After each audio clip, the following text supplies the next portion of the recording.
நம் வாழ்க்கையில் இருக்கிற கவலைகள், துன்பங்கள், வேதனைகள் எல்லாவற்றையும் இறைவன் அறிந்திருக்கிறார்.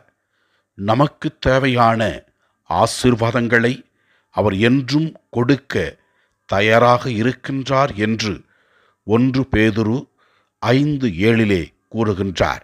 நாம் இவ்வாறு வாசிக்கின்றோம்: உங்கள் கவலைகளையெல்லாம் என்னிடம் விட்டுவிடுங்கள், நான் உங்கள் மேல் கவலையாயிருக்கின்றேன் என்று இறைவன் கூறுகின்றார்.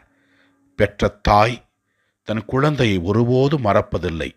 இந்த வார்த்தைகள் நமக்கு விளக்குகின்ற உண்மை என்னவென்றால், பெற்ற தாயைப் போல இறைவன் நம்மை பாதுகாத்து நமக்கு தேவையான எல்லா ஆசீர்வாதங்களையும் நிரம்ப கொடுக்கின்ற இறைவனாக இருக்கின்றார் என்பதை தெல்லம் தெளிவாக விளக்கி கூறுகின்றார்.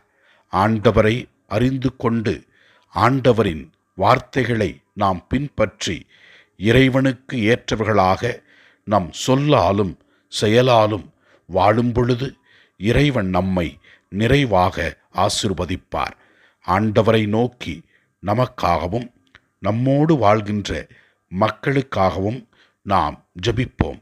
இறைவன் நம்மில் இணைந்திருக்கும் பொழுது நம் வாழ்க்கையில் வருகிற கஷ்டங்கள், துன்பங்கள் எல்லாவற்றையும் இறைவன் பார்த்து கொள்வார். ஆண்டவரை நம்பி ஜெபிப்போம். அனைத்தும் நமக்கு நடக்கும்.